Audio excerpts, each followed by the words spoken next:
It's Mackenzie with WTI.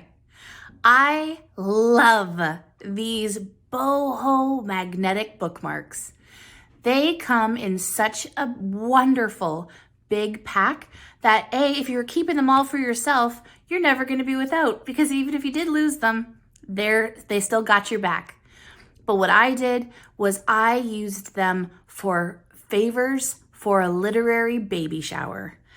These were such a good purchase, and man, are they amazing. I love the size. They can be in so many different books without dog-earing any of those pages.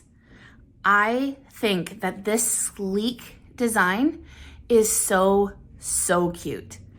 They work really well, so they can do more than one page if that's your desire, but you really don't need to.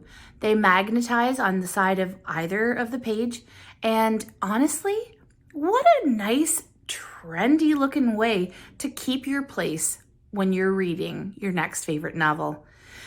I think these are fantastic, but also the fact that they can just be decorative, almost like a clip to hold a couple pages together.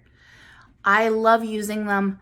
I love that everybody at the baby shower thought that they were awesome. I had some take even more than one.